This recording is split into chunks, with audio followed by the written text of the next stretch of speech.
Hello, कैसे हैं आप लोग। आई होप के आप लोग अच्छे होंगे। आपकी जो स्टडी चलेगी बहुत ही बेहतरीन चलेगी। तो आज के क्लास में बात करने वाले हैं क्लास 12 के फिजिक्स को तमाम क्वेश्चन जो आपके एग्जाम में छपने वाला है। बाबू आप लोग अच्छे तरीका से एक एक क्वेश्चन को देखेंगे और समझेंगे, क्योंकि जितना क्वेश्चन लाया गया आपके एग्जाम के पॉइंट ऑफ व्यू से काफ़ी ज़्यादा बेहतरीन क्वेश्चन है। इसलिए किसी भी क्वेश्चन को जो है छोड़ने का कोशिश आप मत कीजिएगा, ठीक है ना। तो चलिए बिना टाइम को क्वेश्चन की तरफ बढ़ते हैं। इससे पहले क्लास को लाइक नहीं किया तो क्लास को लाइक कर लेंगे और साथ में चैनल को भी सब्सक्राइब कर लेंगे। और जितने बच्चे अभी तक व्हाट्सएप ग्रुप में नहीं जुड़े हैं और जुड़ना चाहते हैं तो डिस्क्रिप्शन में लिंक है, वहां नंबर भी आपको जिससे इच्छा करे आप लोग जुड़ जाइएगा, ठीक है ना। और एक एक क्वेश्चन को जो है समझने का आप लोग कोशिश जरूर कीजिएगा, ठीक है। चलिए 1 नंबर क्वेश्चन जो है आपके स्क्रीन पर आ चुका है बाबू, जल्दी बतलाने का कोशिश करेंगे, ठीक है ना। इसका आंसर बतलाने का कोशिश करेंगे। कहा जा रहा है कि अनन्य प्रकृति का इस सही मात्रक क्या होता है। क्या होता है बाबू, आप कहिएगा सर हमको पता है कि अनन्य प्रकृति का इस सही मात्रक जो होता है हेनरी होता है। ऑप्शन सी हो जाएगा, 1 का ऑप्शन सी होगा।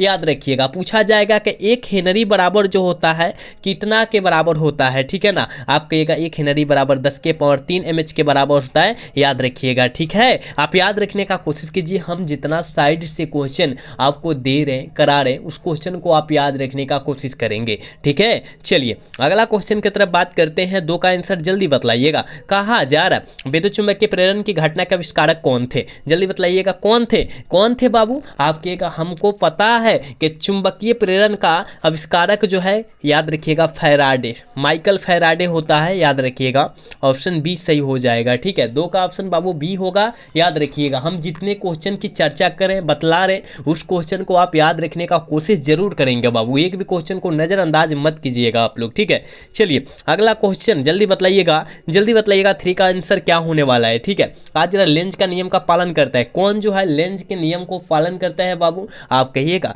सर लेंज के नियम को जो पालन करता है ऊर्जा संरक्षण का सिद्धांत के नियम पर पालन किया जाता है। ऑप्शन सी हो जाएगा, 3 का ऑप्शन सी होगा। याद रखिएगा 3 का ऑप्शन सी हो जाएगा। याद रखने का कोशिश कीजिएगा, ठीक है। चलिए 4 का आंसर जल्दी बतलाइएगा क्या होने वाला है, ठीक है। कहा जा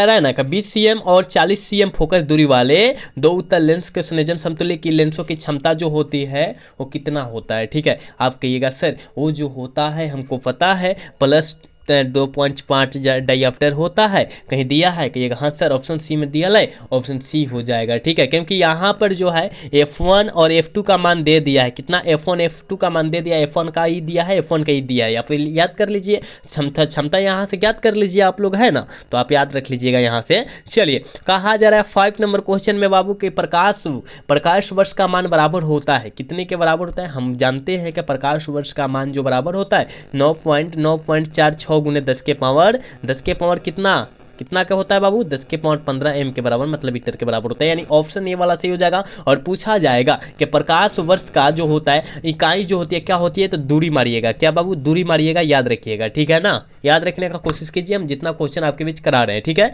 चलिए अगला क्वेश्चन 6 नंबर क्वेश्चन में बाबू कहा जा रहा है कि प्रकाश तरंग गति सिद्धांत के अनुसार प्रकाश के वर्ण का निर्णायक कौन करता है। वर्ण निर्णायक जो है बाबू कौन करता है। आप कहिएगा सर आवृत्ति, है ना। बिल्कुल ऑप्शन सी हो जाएगा, 6 का ऑप्शन सी होगा। याद रखिएगा, ठीक है।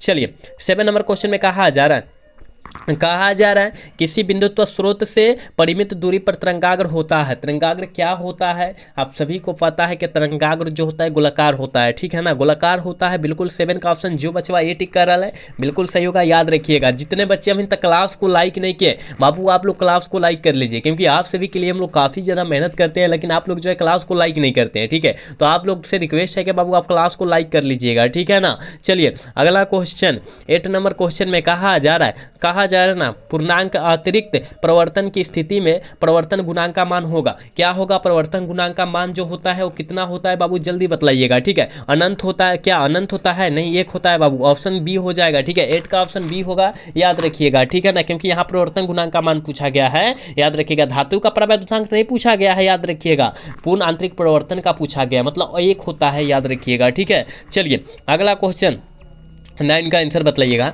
कहा जा रहा है निम्नलिखित में से किसका अपूर्णांक सबसे अधिक होता है। सारे बच्चे को पता है कि हीरा का अपूर्णांक जो होता है सबसे अधिक होता है। कितना होता है कहिएगा सर, 2.42 होता है। ठीक है, याद रखिएगा ऑप्शन डी करेक्ट होगा, डी सही हो जाएगा। याद रखिएगा हम जितना साइड से क्वेश्चन की चर्चा करें उस क्वेश्चन को भी आप लोग याद रखिएगा। ठीक है, चलिए अगला क्वेश्चन का आंसर जल्दी बतलाइएगा। 10 का आंसर जल्दी बतलाइएगा। कहा जा रहा है दो उत्तल लेंस परस्पर संपर्क में रखे गए हैं, तुल्य लेंस होगा। दो गो उत्तल लेंस है, जब दो गो उत्तल लेंस जोड़ेंगे तो उत्तल लेंस ना पैदा होगा, यानी ऑप्शन क्या होगा, ए हो जाएगा। ठीक है ना, ऑप्शन ए हो जाएगा, 10 का ऑप्शन ए होगा, याद रखिएगा। ठीक है ना, चलिए अगला क्वेश्चन की तरफ बात करते हैं। 11 का आंसर जल्दी बतलाइएगा। कहा जा रहा है एक लेंस की फोकस दूरी 20 cm है, इसकी क्षमता क्या हो जाएगी, P बराबर क्या हो जाएगा, 100/f होता है, और 100 दिया है और f का मान 20 cm दिया है। जब काटेंगे तो कितना हो जाएगा, 5 डाइऑप्टर हो जाएगा, यानी P का मान कितना हो जाएगा, क्षमता का मान 5 डाइऑप्टर हो जाएगा। तो 5 डाइऑप्टर ऑप्शन डी में दिया है, ऑप्शन डी सही हो जाएगा। 11 का ऑप्शन डी होगा, याद रखिएगा। ठीक है, चलिए अगला क्वेश्चन 12 का आंसर जल्दी बतलाइएगा। जितने बच्चे क्लास में जुड़े हैं इसका आंसर जल्दी बतलाएंगे। ठीक है, कहा जा रहा है कि कांच से हवा में प्रवेश करते समय किस प्रकाश का क्रांति कोण सबसे कम होता है, सबसे कम जो होता है किसका होता है। ठीक है, जल्दी बतलाइएगा, जल्दी बाबू बतलाने का कोशिश कीजिएगा क्या होगा इसका आंसर। ठीक है, आप सभी को पता है कि इसका आंसर जो होने वाला है डी होने वाला है। क्यों, क्योंकि सबसे कम क्या क्रांति कोण सबसे कम जो होता है बैगनी का होता है, और क्रांति कोण सबसे अधिक जो होता है लाल का होता है, सब पता है ना। और तरंगदैर्घ्य जो होता है सबसे अधिक जो होता है लाल का होता है, और तरंगदैर्घ्य जो सबसे कम जो होता है बैगनी का होता है। ये भी साथ में याद रखिएगा। ठीक है, हम जितना क्वेश्चन बतला रहे बाबू याद रखिएगा, ऑप्शन डी हो जाएगा, क्योंकि सबसे कम का रहा है इसलिए बैगनी हम मारेंगे। ठीक है, चलिए 13 का आंसर बतलाइएगा। कहा जा रहा है प्रकाश वर्ष किस भौतिक राशि का मात्रक है। हम तो यही तो बतलाए कि प्रकाश वर्ष की इकाई जो होती है क्या होती है, प्रकाश वर्ष की इकाई बाबू क्या होती है, हम यही क्वेश्चन तो बतलाए कुछ क्वेश्चन पहले। आप कहिएगा सर दूरी होता है, क्या होता है, दूरी होता है, डिस्टेंस होता है। याद रखिएगा ऑप्शन ए हो जाएगा, 13 का ऑप्शन ए होगा, याद रखिएगा। 14 नंबर क्वेश्चन में कहा जा रहा है समांतर सतह वाली कांच की पट्टिका की शक्ति होती है। समांतर सतह वाली कांच की पट्टिका की शक्ति जो होती है वो क्या होती है। ठीक है ना, वो क्या होती है जल्दी बतलाइएगा। 14 का ऑप्शन क्या होगा, तो समांतर सतह वाली ना शून्य होता है। क्या होता है बाबू, शून्य होता है, बिल्कुल ऑप्शन बी हो जाएगा। 14 का ऑप्शन बी होगा, याद रखिएगा। ठीक है, चलिए नेक्स्ट क्वेश्चन का आंसर जल्दी से टिक आउट कीजिएगा, जल्दी से इसका आंसर टिक आउट कीजिए बाबू। ठीक है, कहा जा रहा है पतले प्रिज्म द्वारा न्यू विचलन कोण का मान लेमडा जो होता है कितना होता है, लेमडा एम बराबर कितना होता है। ठीक है ना, न्यूनतम विचलन कोण का मान जो होता है कितना होता है। आप कहिएगा सर हमको पता है म्यू -1 बटा इंटू ए होता है, इंटू क्या होता है बाबू, ई होता है, बिल्कुल ऑप्शन सी हो जाएगा। 15 का ऑप्शन सी होगा, याद रखिएगा। ठीक है, 15 का ऑप्शन बाबू सी हो जाएगा, याद रखिएगा। एक बार सारे बच्चे क्लास को लाइक कर लेंगे, जितने बच्चे क्लास को देख रहे हैं ना बाबू क्लास को लाइक कर लीजिए, क्योंकि हम जो है जो क्वेश्चन करा रहे हैं यही क्वेश्चन आने वाला है आपके एग्जाम में। ठीक है, तो आप कोशिश कीजिए सारे क्वेश्चन को याद रखने के लिए। ठीक है ना, चलिए अगला क्वेश्चन 16 नंबर क्वेश्चन में कहा जा रहा है कांच के लिए क्रांति कोण का होता है, कांच के लिए क्रांति कोण बाबू कितना होता है। आप सभी को पता है लगभग 42 डिग्री होता है, ऑप्शन डी हो जाएगा। 16 का ऑप्शन डी हो जाएगा, याद रखिएगा। ठीक है, चलिए 17 का आंसर जल्दी टिक आउट कीजिएगा बाबू, क्या होने वाला है इसका आंसर। कहिएगा सर व्यक्तिकरण की घटना का कारण क्या है। हाँ व्यक्तिकरण, कहेंगे हाँ बाबू कलांतर है, क्या है बाबू, कलांतर है, ऑप्शन ए हो जाएगा। 17 का ऑप्शन ए हो जाएगा, याद रखिएगा। चलिए 18 नंबर क्वेश्चन में कहा जा रहा है हाइगेंस के अनुसार प्रकाश की तरंगे होती है, हाइगेंस के अनुसार जो होती है प्रकाश की तरंगे जो होती है क्या होती है बाबू, जल्दी बतलाइएगा। कहिएगा सर यांत्रिक अनुप्रस्थ होती है, यांत्रिक और क्या होती है, अनुप्रस्थ होती है, मतलब दोनों होती है, ऑप्शन बी हो जाएगा। 18 का ऑप्शन बी होगा, याद रखिएगा। ठीक है, चलिए अगला क्वेश्चन यानी 19 नंबर क्वेश्चन आपके स्क्रीन पर मौजूद है मेरे दोस्त। कहा जा रहा है प्रकाश के कणिका सिद्धांत के प्रतिपादक थे,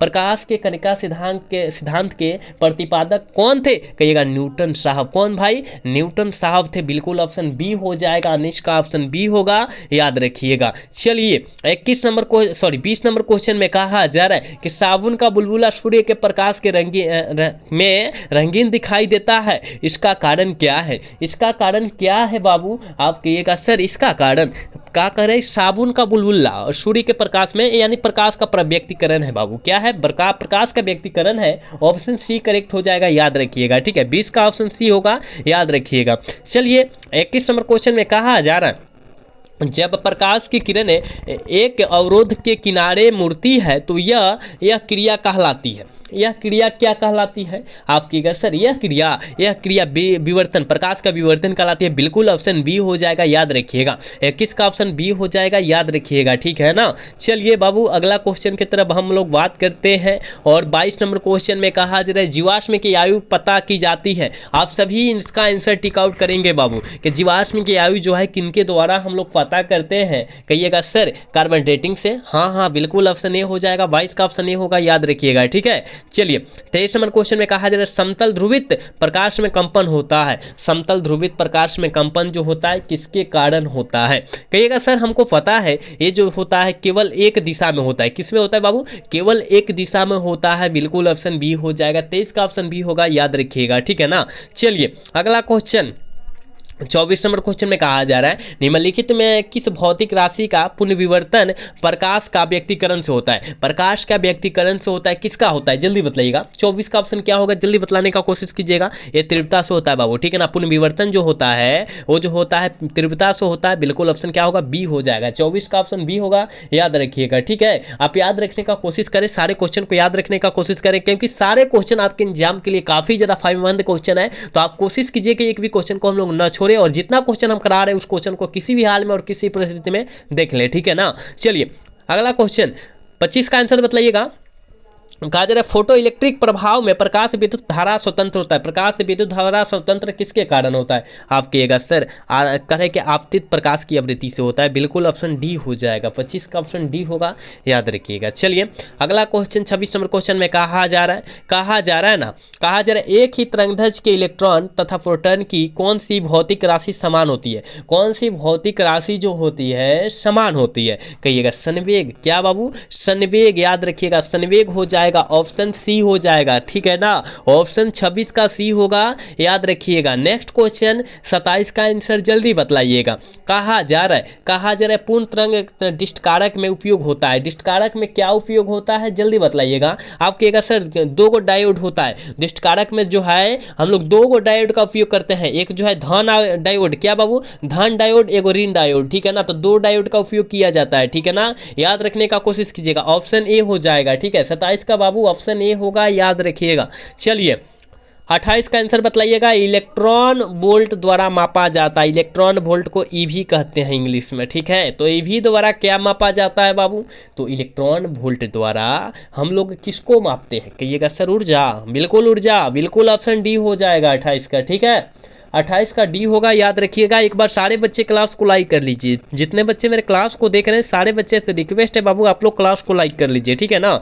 चलिए 29 नंबर क्वेश्चन में कहा जा रहा है कि प्रकाश विद्युत सेल जो होता है प्रकाश विद्युत सेल जो होता है क्या होता है बाबू? प्रकाश को विद्युत में बदलता है। प्रकाश को किस में बदलता है? प्रकाश को जो होता है विद्युत में बदलता है, यानी ऑप्शन बी हो जाएगा, ठीक है ना। 29 का ऑप्शन बी होगा, याद रखिएगा। 30 नंबर क्वेश्चन में कहा जा रहा है निम्न में से किस धातु का विद्युतीय कार्यफलन न्यूनतम होती है? विद्युतीय कार्यफलन न्यूनतम होती है किस धातु का होता है? कहिएगा सर सोडियम, बिल्कुल ऑप्शन डी हो जाएगा, 30 का ऑप्शन डी होगा, याद रखिएगा, ठीक है ना। आप लोग याद रखिए बहुत खास क्वेश्चन आपके बीच हम करा रहे हैं, आपके एग्जाम के रिलेटेड क्वेश्चन ही करा रहे हैं, इसलिए आप लोग जो है इस सारे क्वेश्चन को याद रखिएगा, ठीक है, क्योंकि आपके एग्जाम पैटर्न पर पूर्णतः आधारित क्वेश्चन है, ठीक है। तो याद रखने का आप कोशिश कीजिए सारे क्वेश्चन को। चलिए अगला क्वेश्चन 31 नंबर क्वेश्चन का आंसर बताइएगा कि रेडियो सक्रियता का मात्रक क्या होता है? रेडियो सक्रियता का मात्रक बाबू क्या होता है? कहिएगा सर हमको पता है रेडियो सक्रियता का मात्रक जो होता है क्यूरिक होता है। बिल्कुल ऑप्शन बी हो जाएगा, 31 का ऑप्शन बी होगा, याद रखिएगा।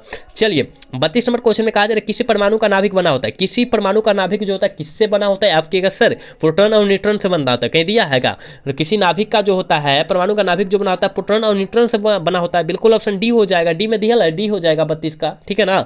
चलिए 33 का ऑप्शन बताइएगा। काफी ज्यादा इंपॉर्टेंट क्वेश्चन है, बहुत क्वेश्चन खास है कि रीडवर्ग नियतांक का मात्रक क्या होता है? रीडवर्ग नियतांक का मात्रक बाबू क्या होता है जल्दी बताइएगा, ठीक है ना। तो हम लोग जानते हैं कि रीडवर्ग नियतांक का मात्रक जो होता है मीटर इनवर्स होता है। क्या होता है बाबू? मीटर इनवर्स होता है। ऑप्शन कहाँ दिया है? ऑप्शन ए में दिया है, ठीक है, ऑप्शन ए हो जाएगा, 33 का ऑप्शन ए होगा, याद रखिएगा। चलिए 34 का आंसर जल्दी बतलाने का कोशिश करेंगे, बहुत ज्यादा खास क्वेश्चन है। कहा जा रहा है नाभिक की त्रिज्या की कोटि होती है, नाभिक की त्रिज्या की जो होती है क्या होती है, ठीक है।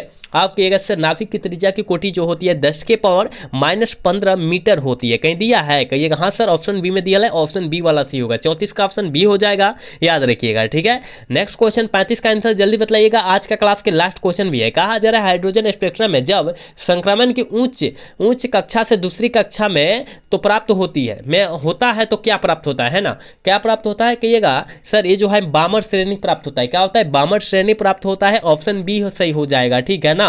35 का ऑप्शन जो बबुआ वीटी करा बिल्कुल सही होगा, याद रखिएगा। तो हमने क्वेश्चन जो है कितना कराया? 35 क्वेश्चन कराया, और आपके एग्जाम से रिलेटेड और आपके परीक्षा पैटर्न पर आधारित प्रश्न कराया है। तो आप इसको जो है किसी भी हाल में और किसी भी परिस्थिति में ये सारे क्वेश्चन को याद रखिएगा, एक भी क्वेश्चन को छोड़िएगा मत, ठीक है ना। तो आज का क्लास जो है कैसा लगा? अगर अच्छा लगा होगा तो चैनल को सब्सक्राइब और वीडियो को लाइक कर लीजिएगा। मिलेंगे अगला सेशन में। जय हिंद, जय भारत, टाटा, बाय बाय।